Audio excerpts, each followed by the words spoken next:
And friends, Romans, and countrymen, let me both your ears. Thank you for tuning into the show tonight. We have a good one. It'll get you thinking. It'll be thoughtful. Yep, yep, yep. Come on, Esplanade. It'll be thought provoking. It'll be hard hitting, in your face kind of stuff. And that's what it's all about. So whether you're down the street, around the corner, across America, or somewhere around this great big world, thank you for taking the time to tune in and be with us tonight. Share it out there everywhere you possibly can. Get on those devices, whatever they might be, and crank them up and make them work because this will be a good one. Well, my co host, Mr. Ed Temple out of Columbus, Ohio.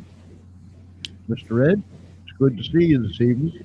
We might not be able to say Columbus, Ohio for much longer, but hopefully we can keep saying Columbus, Ohio. What a crazy, crazy, mixed up, insane world we live in. So true. But as of tonight, it's still Columbus, right? It certainly is. All right. And ladies and gentlemen, in the guest chair tonight is none other than Daniel Courier. Daniel, tell us where you're from. Yeah, hey, I'm from Central Illinois, Peoria area. And so, no, I don't have any famous names or infamous names nowadays for my town. So everything is Peoria. Peoria. Yes. Apparently, it's going to stay Peoria for now, right? I would assume. I haven't heard of any change so far, but we never know in today's day and age. That's true. Today's woke society. That's true. The ticker tape might be rolling as we speak that Peoria, Illinois is going to change its name to whatever. But you just never know. It's good to have you, Daniel. Thanks for having me. Ed, kick this thing off for us, buddy.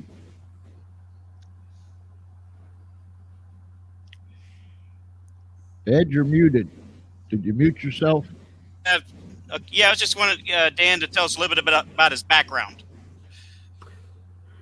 Well, my background is in science, technology, education. I have professional degrees in science and technology and education. I do run a website, iApologia.com, where I share the Christian worldview and try to make a case for the creator. Since I do come from more of a biology background, I do talk a lot about biology issues, but I do talk a lot about philosophical issues, political issues, social issues as well. So that's kind of my big background, what I do and what I talk about. What we want you to do, ladies and gentlemen, is come in. Most everyone knows the routine by now, but come on in, leave your comments, ask questions, and just participate in the show tonight. If you have anything that's on your mind, don't be afraid to ask. And Daniel, I'm sure, will have the answer. Daniel, let's kick this thing off by explaining the difference between Black Lives Matter and the Black Lives Matter organization. Oh, it's a world of difference. I mean, Black lives do matter. I mean, extremely matter, just like white lives matter, red lives matter, yellow lives matter, light brown, tan lives matter. The issue where, if someone doesn't matter as a person, we all are created in God's image and we all matter. And so if anyone ever thinks that Black lives do not matter, then first off, I don't know anybody who thinks that, number one. Number two, if they do, they're quite an evil person, I'd say, just because they go against the biblical framework of who we are as persons. But when we talk about the organization or the Black Lives Matter Foundation, it's quite a different story. You don't have to look too far on their website to actually see what they actually believe. I was introduced by the ideas of Black Lives Matter by actually a Black friend of mine. who was quite hot and bothered about it a number of years ago, which set me off to kind of follow them. And especially with the uproar in the last few weeks, I had a little video where I talked about them and addressed some of their beliefs that are quite concerning, and quite concerning indeed, I should say. Let me bring this up here real quick, and I'll let you go over it. Let me push the right buttons here.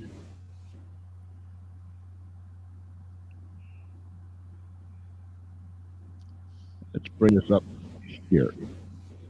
All right. Black Lives Matter. Now, let me get us to the.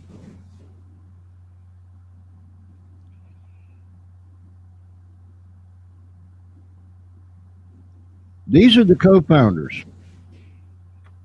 These three people right here. Can you explain to us when this was started, why it was started, and who are these particular people here? Yeah, those individuals, those are the three women who started it. And I think they started it a number of years back, maybe 5-6 years ago. I think during the time of Trayvon Martin's death, if I'm not mistaken, or afterwards.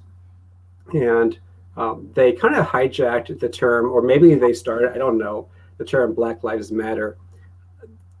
Because it is such a true statement, Black Lives do matter, it resonates with people. And so they started it with the ideology, though, of more of a social justice or critical theory framework.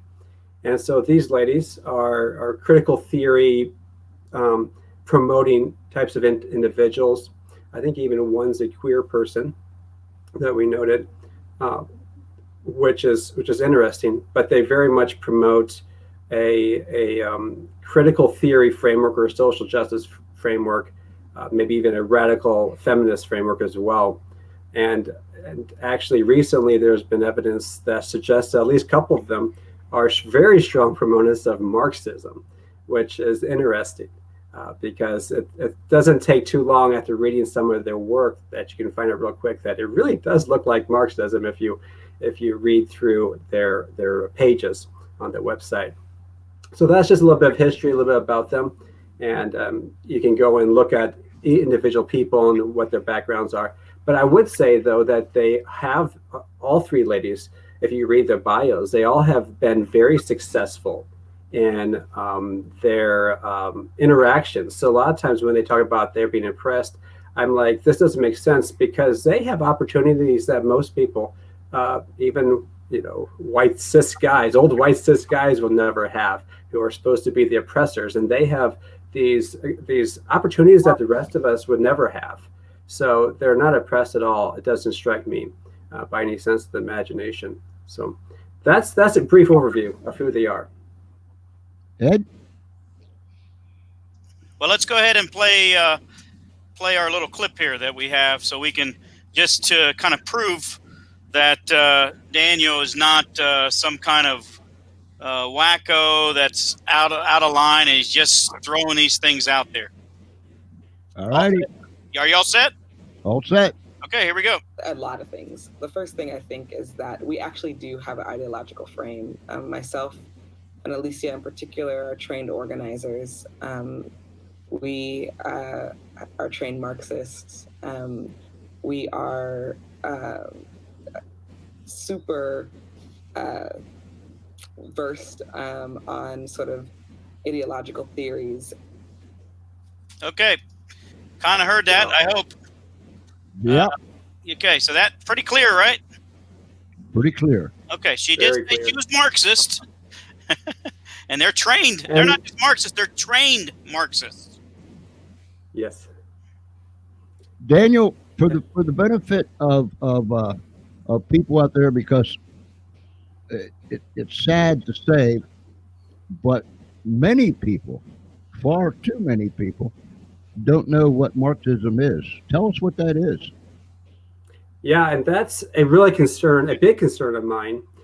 Interesting. Let me just go give you some personal thoughts on this just because my grandfather, for years, he would donate money to people who would fight Marxism.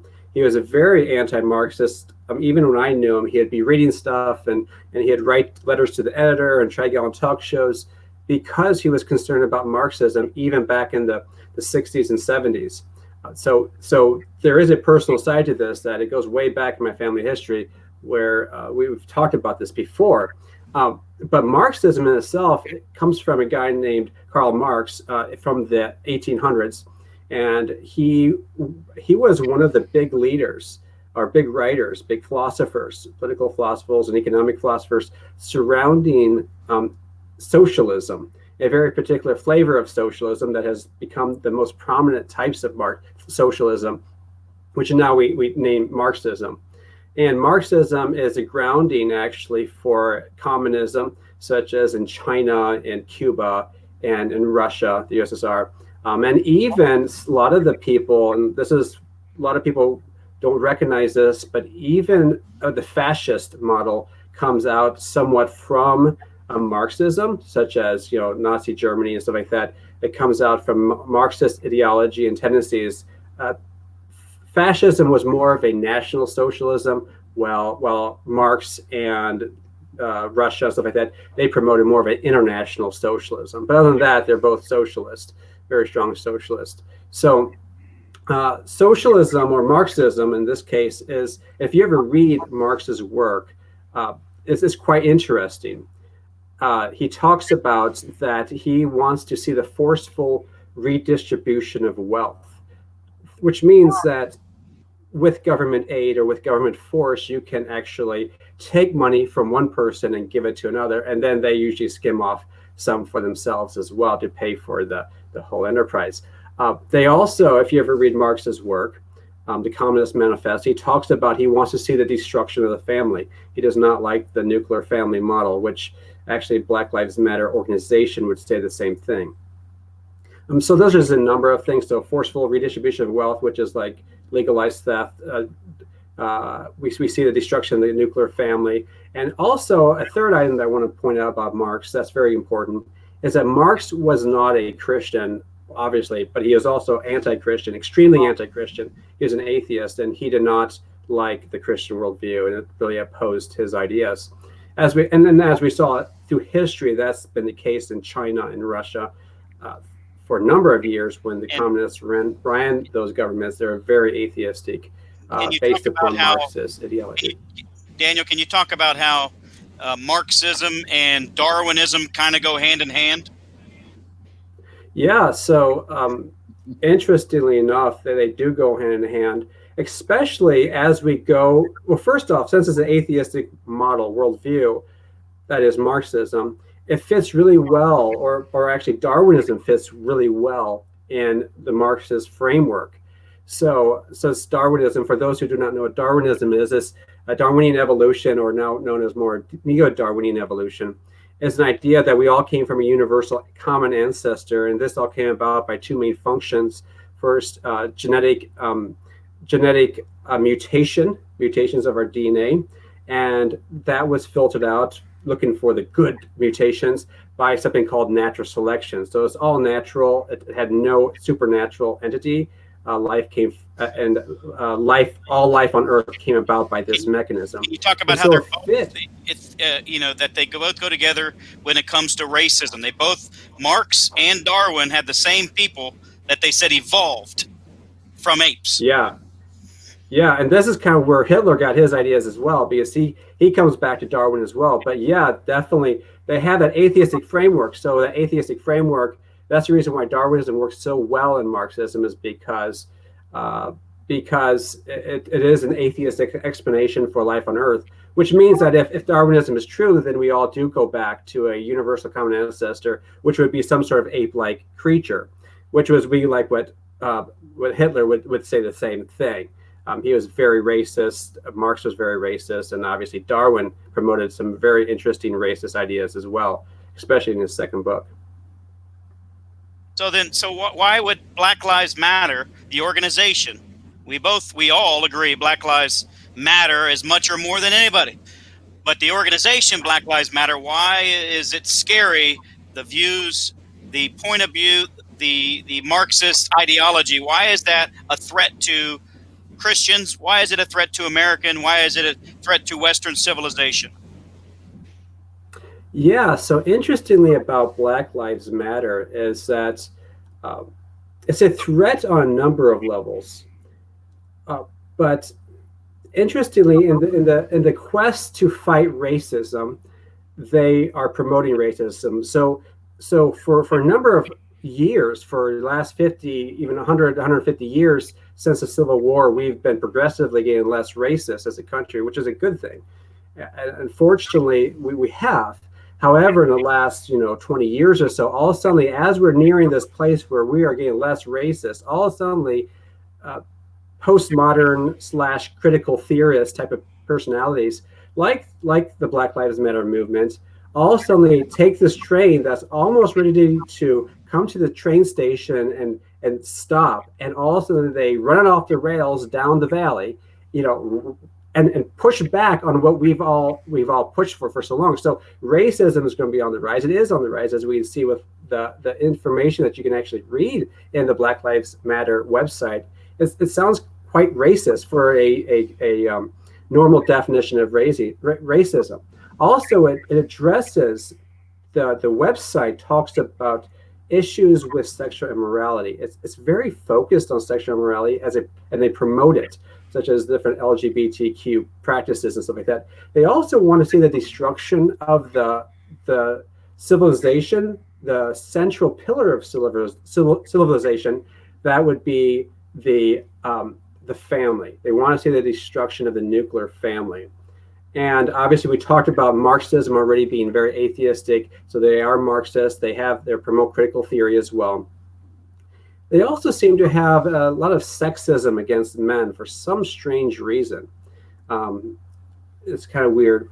And if you notice, also on their website, there was about a week or two ago, they had an article where they were promoting lawlessness in the sense of they want to defend the police. So they're quite a lawless organization. And lastly, what I want to talk about is that they very much promote abortion. And one of the buzzwords they use for promoting abortion is justice, is female justice and reproductive justice. So those are some really big items that they promote. That's really concerning, that aims directly at the center pillars of civilization, Western civilization, the civilization that came out from the Christian worldview. Right, and the only countries in the world to this day are those that have been influenced by the Christian faith. And if you look here on their website, just as you were saying, this is straight off their website. It's not like we just pulled this from out of the blue. I mean, it says, we want to disrupt the Western prescribed nuclear family structure. And it goes even further, as you were mentioning.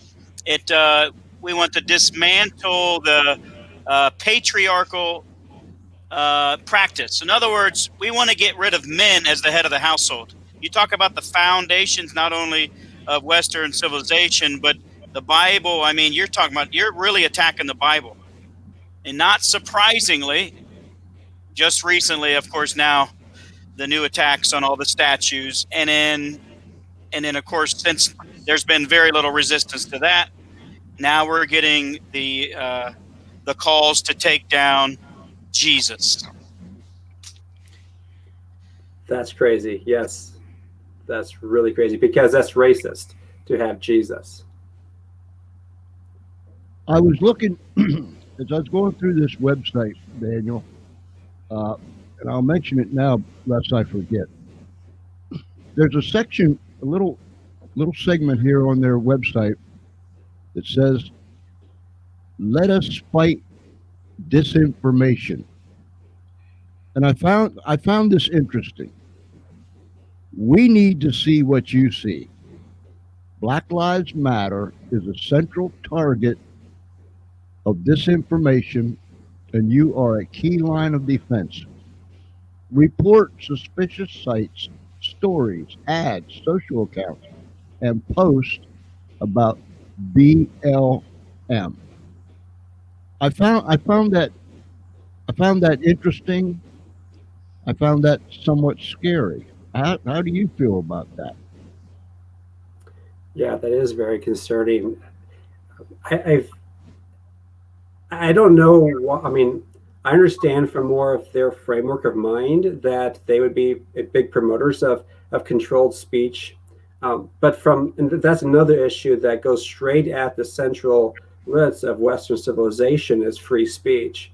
And so they're intentionally trying to find different videos or different websites or different people who are actually speaking out against them. And that's quite concerning. Uh, and who knows? I mean, maybe my video that I posted, maybe that has been the blunt of some sort of attack on the video. I don't know for sure. They are, would you say they are a rather large organization?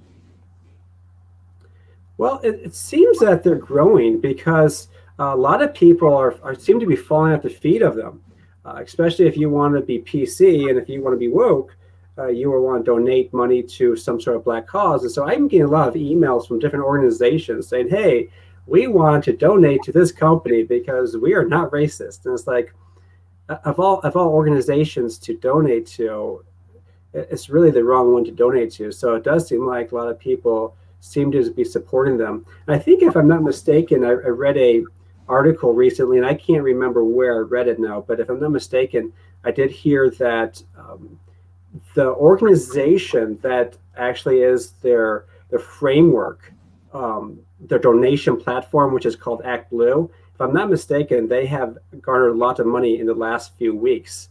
So in one sense, I would say, yeah, it is growing, and it seems to be a lot of financial support for that organization as well.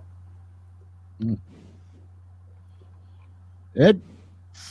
Yeah, so obviously this when people start hearing you speak about Black Lives Matter, they think it's that you're going after black people or the movement to for equality, and so can you make it can you differentiate between the organization and the movement? Yeah, and that in today's day and age, that should be a given. I mean, again, like I think I noted before, I have a black friend who was one of the first people who introduced me to the ideas of Black Lives Matter, and he was very upset and very concerned. He was very much for the idea that Black Lives Matter, but he was very much against this organization. So no one, I mean, I'm all for Martin Luther King's views on like lives, that we should judge people by their character, not by the color of their skin. On that point of Martin Luther King, I agree with him. But Black Lives Matter doesn't seem to hold to that. They seem to hold to a different view. So the objective idea that Black Lives Matter is non-negotiable. Of course they matter. That's a given. We all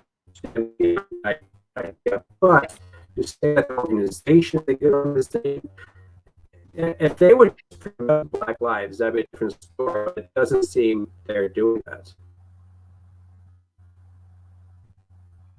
You're muted, Ed. Ed, you're muted. Okay, let me unmute.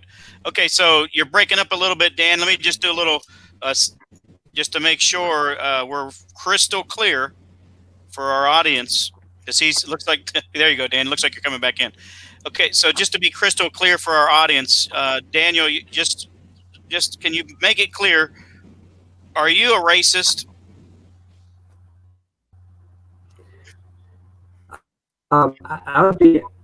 Can you hear me? Breaking up. Facebook must not have wanted anybody to hear that. I'll be right back. Okay. Dan, are you there? I am. Can you hear me? Yeah, you were breaking up a little bit. So to be clear, you're not some racist Klan member, right? No. No, actually, some of my closest friends are people from other ethnic groups, whether it's Black or Asian or whatnot. I mean, those are some of my best friends. So no, I am not at all racist. And like I said before, one of my close friends, a black friend of mine, actually introduced this website to me, and he was quite upset about this website because it goes against the Christian worldview. So no, I'm not a racist at all on this issue. Okay, I was just making that clear because we have, there's people all over the country being called racist if they make the if they just call out the organization Black Lives Matter. All of a sudden, automatically means you're racist. So I just wanted to make clear that the George Espinlaub show is not promoting racism. We're promoting the truth, and that's exactly what you're here for. And we were lucky enough to watch your video on YouTube that, as you have noted, is probably being censored. And that video is powerful because you go through and dismantle the objections to tackling the organization that's distinct from the movement. In other words, the movement is literally being hijacked. And that's concerning because they have taken an objectively true statement and have hijacked it to something that's quite evil on a number of levels, whether it's promoting lawlessness to murder of unborn babies, to the destruction of the family, those types of things. So these are things that are quite bad that they're promoting. But the idea that Black Lives Matter is such a true statement. No one disagrees with that. And if anyone does, they're not really, they're not promoting Christian ideology. Let's just put it that way. Right. And in the Marxist movement, Marxism obviously is the foundation, the main theory of communism. And of course, the Communist Manifesto goes right after getting rid of the family, breakup of the family, tackling the father, tackling anything that is of God, and exactly really what the welfare system has been able to do is replace the father, with the government, which kind of goes hand in hand. This idea that you can cause people to depend on you. So instead of depending on the church, people depend on the government. And that's kind of why you can see people overdoing it with these masks. It's like government said so, we must put it on. Even if every other private doctor says it's hogwash, doesn't matter. Whatever the government says, we must do. It is almost like they're being programmed. Yeah, you mentioned a really good point about the family, and I think that needs to be really hit hard, is that they are promoting the dismantling of the nuclear family. And when they do that, it's hitting straight at the heart of Western civilization. I can name a number of people, but let's just say Martin Luther King Jr. He said something to the effect of, the group consisting of a mother, father, and child is the main educational agency of mankind. We can talk about researchers that have said this, named Bill Galston. He says, it is no exaggeration to say that a stable two-parent family is an American child's best protection against poverty. And I could go on with a number of these types of quotes where the family unit is so essential. And when they are trying to dismantle the family unit, this is a cornerstone of Western civilization. So it's going right at the heart of what we know. And the most important part, and when you make the good point about the government taking the place of the father, and you can see the happenings, what has happened from that, especially in the Black community, which many Black people are really concerned about. They're speaking out against this. Is like, get off of public aid, get married, and then have kids. It's so important. There's a reason why God talks about marriage. There's a reason why God talks about the man and the woman and the core family union. Does it seem that this is not exactly all coincidental? For example, Stanford, in the late 80s, they did a march to get rid of, that we're too pro-Western. And so they got rid of, they led a movement to have colleges not require Western civilization as a prerequisite for college, and don't require it to graduate college. And states like New Jersey, at least at one point, I believe still maybe, don't even teach American history anymore. So Western Civ, American history kind of devalued. And then, of course, now it's so easy to transition into something that sounds good. Marxism promises a lot of things, everything's going to be equal. We're going to be equally poor, but we'll be equal.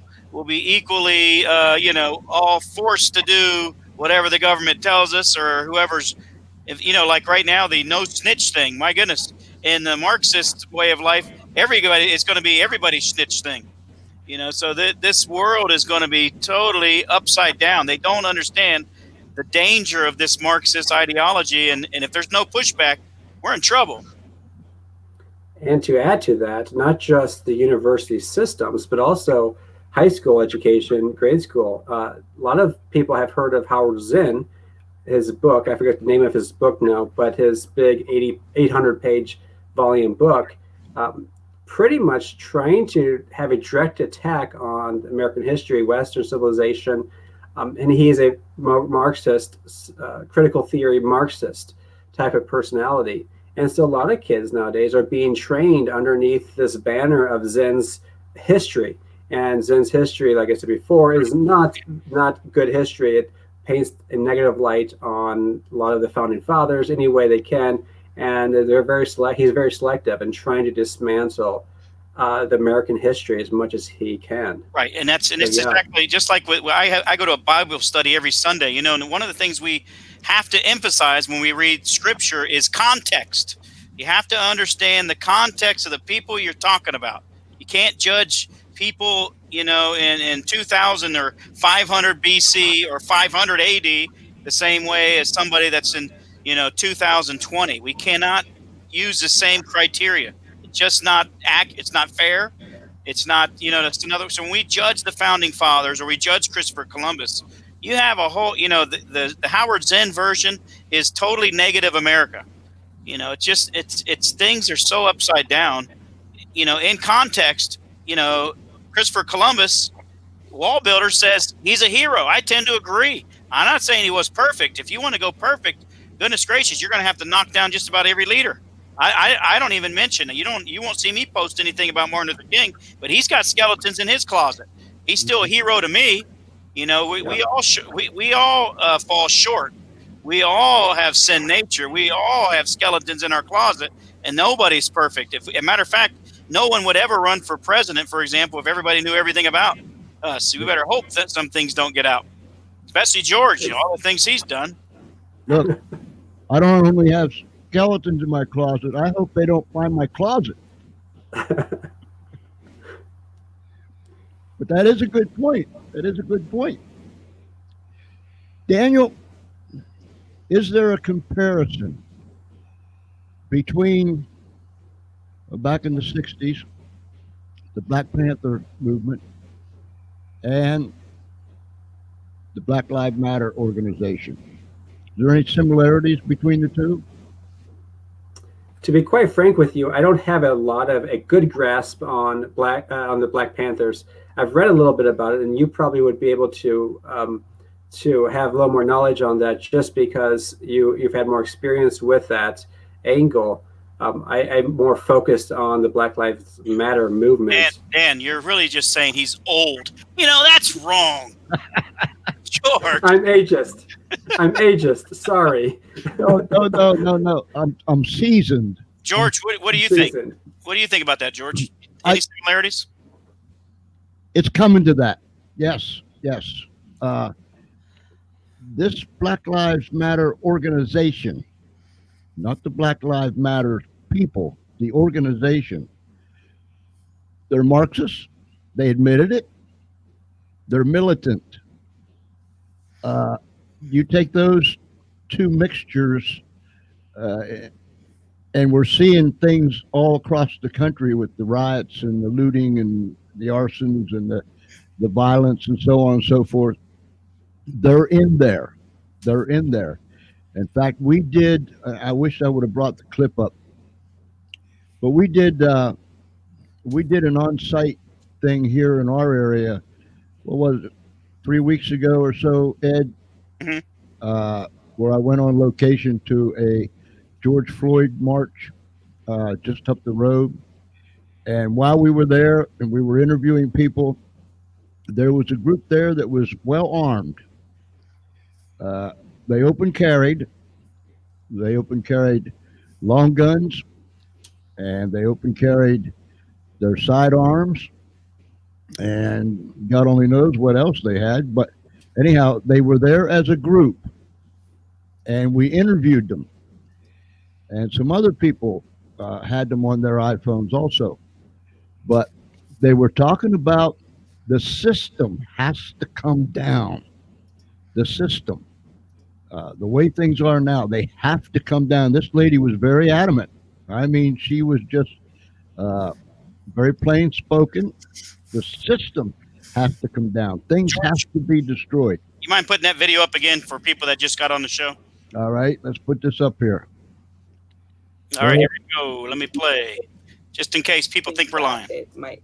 I think of a lot of things. The first thing I think is that we actually do have an ideological frame. Myself and Alicia in particular are trained organizers. We are trained Marxists.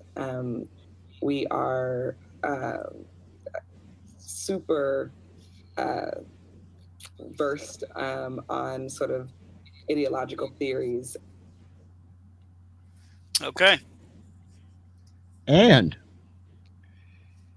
when they talk like that, violence is accepted on their part from their insight. It's okay. It's okay to burn. It's okay to loot. How much activity, if we know, do we know, with all the things that's happened across the country, with the riots and so on and so forth, how involved was the Black Lives Matter organization? Do you know, Daniel? I don't, and I've been struggling to find that type of information. I think they were involved some. I think Antifa was probably involved more, but Black Lives Matter organization themselves, I don't know that information. And I don't even know if anyone knows that for sure, but maybe some sort of government intelligence agency knows that. I do know a lot of other groups like that would be involved. However, if they were involved, it fit the model of Marxism quite well, because like I said before, Marx himself talked about the forceful overtaking of the present economic system, and he wanted to forcefully take away money from those who were rich or the capitalists and give it to the working class. And so the idea of a forceful takeover is very much in the blood of a Marxist framework. So I would not be surprised if they were engaged. Why do you think it's so easy for Antifa and Black Lives Matter to be united? In other words, is there something in common they have? It seems that they are. I mean, it seems that both of them, Antifa is a communist organization or a Marxist organization, and Black Lives Matter is as well. And so, yeah, there's a big common thread between the two organizations. Right. And both, once again, both of them have, they have the same, in terms of how do you get to the point where you get, totalitarian government, you have to overthrow the current system. Mm-hmm. And so what they need is what Antifa loves, anarchy. So what do? You get rid of the police. You get rid of all the systems that hold the country together, the backbone of the system. You get rid of paternalistic families. You get rid of the fathers ahead of the household. You get rid of the economics. You get rid of Jesus for sure. That's next. It's already on the way.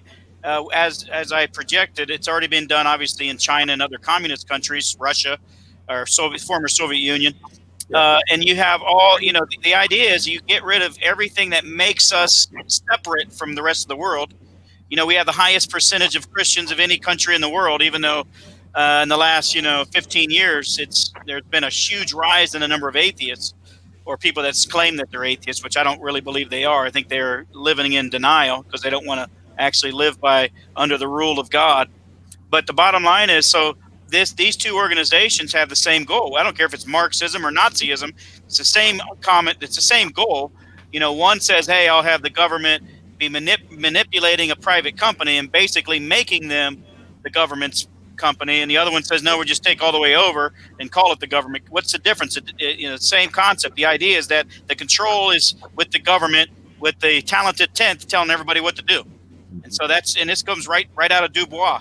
Du Bois, he says, hey, the talented 10th need to tell the rest of the population, thus peons, how to operate, because they got this evolutionist mindset that there's certain people that are just smarter. They're much smarter than we are. Don't you know how smart they are? They're so smart that they believe in contradictory science theories. One says we're getting more evolved, and the other one says we're getting more chaotic, and somehow they go together. Laws and evolution don't go together, but we're supposed to believe that they're smarter than the Christian mind. The mindset of the Christian is, we're just this low on the totem pole.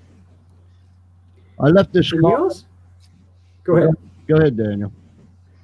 You just noted something very important there, and that is that the difference or the similarity between Marxism and fascism. And Marxism, they want direct control of all of the economy.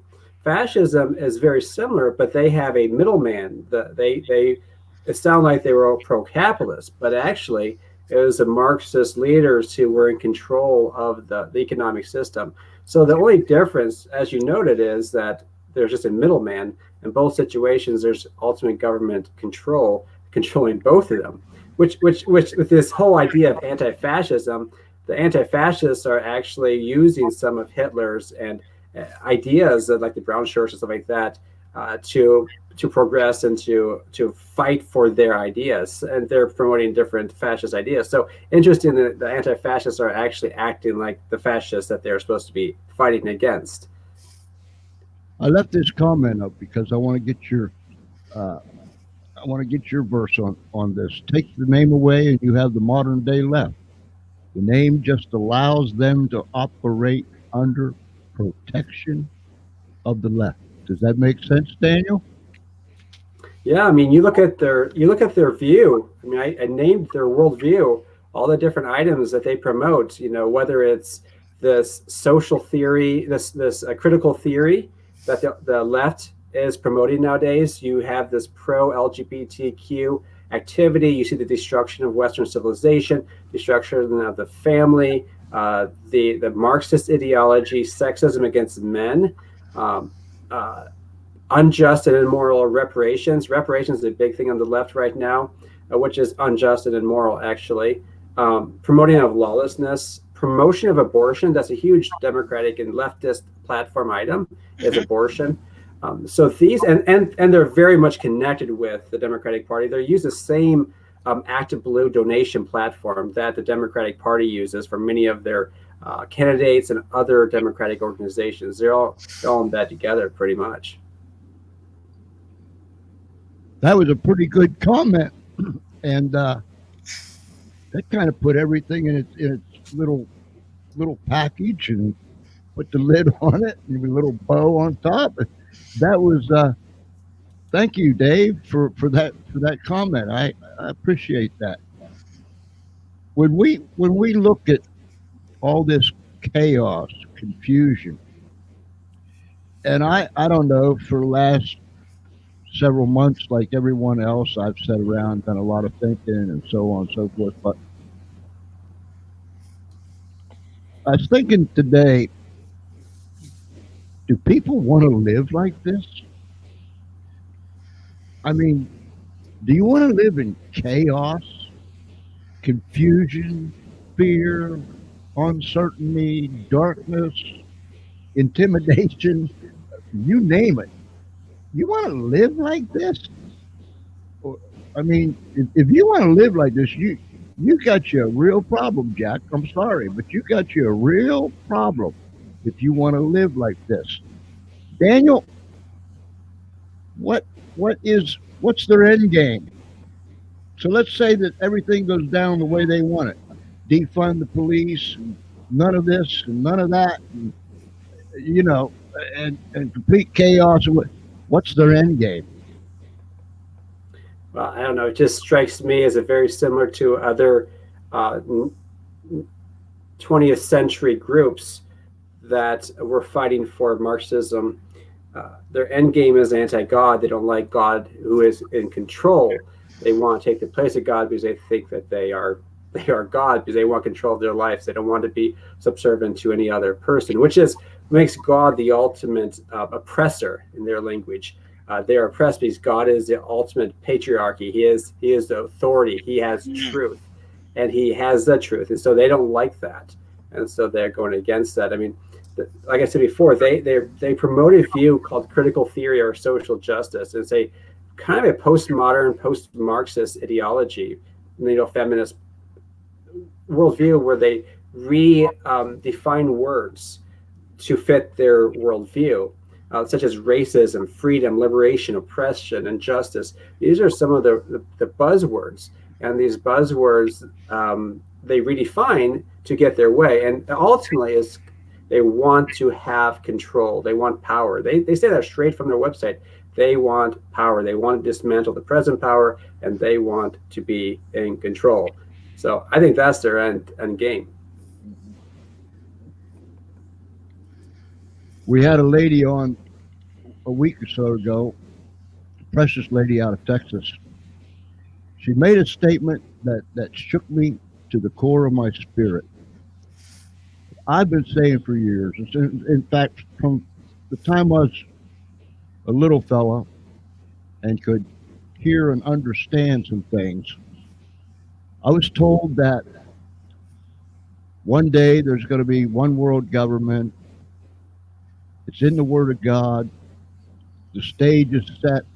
The curtain's coming down, going up, whichever one you want to choose. Things are in place, and this is how this is going to take place. And for years, people said, yeah, you can, blah, blah, blah, blah, so on and so forth. But this lady said last week, when Ed and I had her on the show, we asked her a question. I don't remember what the question was, but her response was, this is in preparation for the great takeover. And man, when she said that, my spirit shook. I literally shook. And to this day, and it's been a week or 8 days, whatever it's been, I think about that continually every single day, and I just shudder. What's your thoughts about that, Daniel? Well, that's not crazy. The reason why that's the reason why it's not crazy as being an end goal for them is because that's their roots. That's who they are. They want the Marxist framework. I keep going back to Marxism, but that's the Marxist philosophy. He wanted a one world system. So with the takeover and the power grab, they really do want a one world system. That's Marxism, pure and simple. All the workers of the world unite. That's one of their catchphrases. So yeah, that's something that they really want, is a one world system, a one world takeover. I would totally agree with that. And it goes back to the fact that we don't fight against flesh and blood, but against principalities and powers, spiritual wickedness in high places. There has been a continual battle that's been raging from the time Lucifer took a third of the angels and rebelled against God. And he has always wanted to have control. And we're seeing it. We're seeing it. I pray that we open our eyes, open our ears, and we hear and we see what's taking place right in front of us today. It's a spiritual battle that's taking place. And woe be unto us if we don't take heed. Do you agree with that? Yeah, and I think the church needs to step up its game here on a number of levels. They need to recognize that. They need to address that issue, exactly what you said. They need to be addressing that specifically. They also need to be addressing the issue of the family, encouraging the strengthening of the family. That's the core thing of Western civilization, core item of the Bible, is the family. Raise their kids, disciple their kids, evangelize your kids. I don't know what other word you want to use. So we need to remember this is spiritual battle. We have to remember that the church has to step up to the plate. The church has to address these types of issues. We have to be at the forefront of addressing these concerns, but we also have to be at the forefront, though, of addressing concerns about race as well. If we are the ones who are supposed to be the godly ones, and if we are acting in racist ways, if we're trying to be racist or saying racist things, we need to really stop, because we're not being a good light to the world, and it's just pushing people away. So we need to be addressing these issues better and more than the world does, and that's not that hard, because as you can see, Black Lives Matter organization is not doing a very good job at that. They're dividing more than uniting, and God has the ultimate answer to this. You know, we all have one blood, and we all come from Adam, and we all have the same type of problem. We all have a sin nature. We all are fallen human beings, and we all need a savior. So the scriptures, the gospel message, should unite us, and so when we do that, we will make a big impact that goes back to the gospel. Wait a minute, you mean the Bible's not some divisive, just a bunch of legalistic nonsense that's really promoting all kinds of negative things? And fairy tales. Right. Yeah. You mean that the Bible is actually prophetic, historical truth? What? Yeah, that's a question that today's day and age, so many people are quick to make fun of the scriptures. But like you said before, it's like we need to go back to the Bible. I mean, we need to go back to God's ways. I mean, if God had created us, which He did, then He should know what's best for us. Yeah. And if He should know what's best for us, then maybe we should listen to what He says. That just seems quite wise, at least in my mind. Right. And, like I said, with respect to the Bible, when people start making judgments of God, my first reaction is, well, first off, at least you're saying there is a God. You're judging Him. And the second thing is, so you want to be God, right? And then the third thing is, do you understand the context of what you're talking about? You know what this civilization was doing. God at one point says, find me X amount of people that are good, and I won't do anything to it. Yeah. And you can't even get it. So, and it's just interesting. Like a man, the God that created the world is judged, right? He dies on the cross for no good. He doesn't have to do that. He did nothing wrong, and here we are, judging God. Well, I don't like that verse because some MSNBC said something. So if MSNBC says it, it must be true. Yeah, and that brings up another good point about, a lot of people like to criticize God because He allows pain, evil, and suffering. But I was thinking lately, it's like, wait, why are we so quick to judge when we seem, as humans, we seem to really enjoy pain, evil, and suffering, especially on others? I mean, think about the movies. Think about the negative news that we all love to hear and gossip about. Think about some of the computer games nowadays. There's a lot of painful things that are happening in those types of things, where we promote it as a good thing, good activity to do. And so before we quickly judge God on this, it's like, we need to check our own hearts, because a lot of times God actually does have reason to allow us to go through pain, evil, and suffering, because it not only strengthens us, it makes us better people, and for a number of other reasons, but also He has ultimate good for those bad things that happen to our lives. And that's hard to say sometimes, especially as we all have gone through different painful experiences in our life. It is hard in those situations to remember that. Right. And we don't want to, we aren't as advanced on the woke people as, let's say, England is so woke that their National Health Service says, hey, if you're 13 and you're too much of a burden on your kids, you should be allowed to abort them at 13 years old.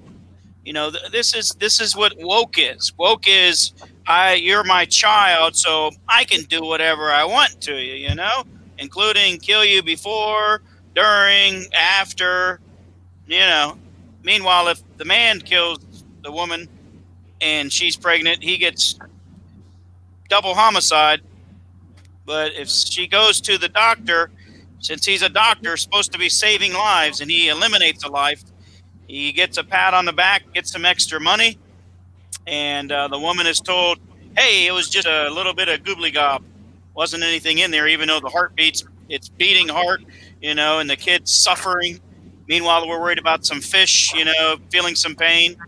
And, you're just, you're sucking the brains out of a child. You're ripping their parts, selling their baby parts. And this is acceptable. It's called a right, and we're fighting for this. We're marching for this, calling it reproductive rights. I thought reproductive meant reproduce. I don't understand. One of the most evil and immoral things that we could ever do as humans would murder or take the life of the most innocent among us. Yes. And that's just terrible if you think about what they're actually doing. The most innocent people on planet Earth are being murdered or killed. That should make everyone tremble just at how sick and how evil and how immoral that is. Yeah, and our culture encourages it, allows it. Yeah, and that was barbaric in the Bible, and they were putting those suits on the babies and burning them alive. That was barbaric. And here we are, we're talking, 3,000-4,000 years later, thousands of years later, we're supposed to be so much more advanced. This evolution's not working out too well. That should make our blood curdle. Yeah. It really should. But those things are done in such a way that people don't see it. They don't have to see it. They don't have to look. They don't have to hear. It's done over here. Well, I know that there is an abortion center down the road here and around the corner. I'll just stay away from there. I'll go around the opposite direction. Or, now, I don't want to know. No, I don't want to get involved. It should make our blood curdle. We're going to put a caboose on the end of this. And I want to say this in closing. Ladies and gentlemen, boys and girls, whether you're down the street, around the corner, across America, or somewhere around this big world, please listen to me. If I never made a lick of sense before to you, that's all right. Sometimes I don't make a lick of sense to myself. But listen to me. With all this chaos, evilness, anti-God, anti-Christ, rebellion, darkness, sin, with all that's taken place in this world, God not only created us in his likeness, in his image, he gave us a manual. It's called his word. He gave us a manual that said, choose you this day whom you serve. He gave you a manual that said you're a free moral agent. Choose life, choose death. Jesus said, broad is the way that leads to destruction, but straight and narrow. That's the pathway that leads to life and life eternal. And I've said it 1,000 times, radio, here, in all different places, whether you like it or whether you don't, whether it makes you stark raving mad, whether it makes you want to gnash on yourself or gnash on someone else, it's still the infallible word of God. Plain and simple. Armies marched against it. People was raised up and wanted to destroy it. But let me remind you of one thing. God created us in his likeness and his image. You only need to look on a hill far away, the place called Golgotha. Outside the city walls of Jerusalem were there.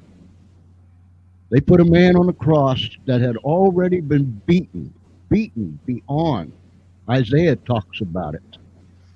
Beaten beyond, he couldn't even be recognized as a man. He was beaten and mauled so bad. And they hung him on a cross. You know why he was there? When he was in the garden, he said, Father, if there's any way to take this bitter cup from me, take it away. But not my will, but thine be done. For God so loved the world that he gave his only begotten Son, that whoever believes in him should not perish but have everlasting life. And there, they hoisted that cross and they thumped it into that hole, those nails in his hands and in his feet, and he hung there as the blood flowed down the cross for me and for you. I don't care if you're red, yellow, black, or white. I don't care where you're at right now. If we go to the cross, these things that we're facing, these things that are relevant for today, this chaos and this ugliness, if we go to the cross, because listen, ladies and gentlemen, maybe not today, maybe not tonight, maybe not tomorrow, but there's going to come a day every knee shall bow, every tongue will confess that Jesus is Lord, for the glory of God the Father. Thank you, Daniel, for being with us tonight. Ladies and gentlemen, I pray that God will take what was said here tonight and just drive it into the deepest recesses of our souls, and will never be the same from this day forth. But remember, on a hill far away stood an old rugged cross, and there's blood that flows from Emmanuel's veins.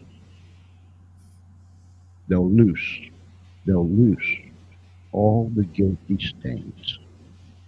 It's as relevant today as it was back then. Ed, your closing thoughts. Closing thoughts. I appreciate Daniel coming on. I think this is obviously it's a issue that we're dealing with right now. People need to be have some brushback, because not a lot of criticism's going on, and we're just getting overrun as a country. And we better get it back, because guess what? We have the best country in the world, and if it goes Marxist, we'll just be just a typical average or below average country. And we don't want to lose what we've built in this country. We stand on Christian values. All lives matter.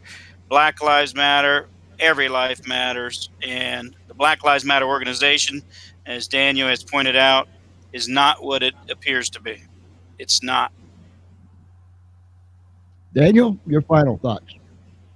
Well, I want to thank both you, George, and Ed for having me on. It's great. My final thoughts would be this, is that we as Christians need to stand up on this issue and other issues. We need to be aware of the society around us. And as churches, as leaders of churches, if there's pastors on watching this, we do need to be addressing these big societal issues. And second off, as families, fathers and mothers need to be talking about the important issues with their kids, building in their kids that framework, that biblical framework, so that they can actually go out into the world as they mature and interact with the world and make a difference in the culture around us for Jesus. Daniel, we're going to have you come back, because we're going to talk about Columbus when it gets close to Columbus Day. Will you do that for us? I think I can try that. That sounds like it's fun. Yeah, that'll be fun, because that's a very interesting subject matter. Let's see. I mean, we'll have you come back when Columbus Day gets here. If there's still a Columbus Day, I mean, we'll have you come back anyhow. Indigenous Day. There you go. Yeah. We don't know if they're gonna. It's tentative whether there's still gonna be a Columbus Day or not. But we're gonna talk about them anyhow about that time. So we will love to have you come back, my friend. Excellent. Ladies and gentlemen, boys and girls, friends, Romans, and countrymen, listen to me. Whether you're down the street, around the corner, across America, or somewhere around this great big world, thank you for taking the time to tune in tonight. Get those watch parties started. Send this out far and wide, because there was some. I mean, this wasn't soup. This was meat. I mean, you sit down and you had a chunk of meat served to you tonight. This wasn't soup. No, you needed some teeth to sink into this thing. So pass the word, get them started, push it out there, and thank you for taking the time to be with us. Thank you, Ed. Thank you, Daniel. Yes. And until next time, I trust that you'll love one another, take care of one another, pray for one another, and remember, don't ever be afraid to tell someone, I love you, because it could possibly save a life. Until next time, we'll see you, everybody.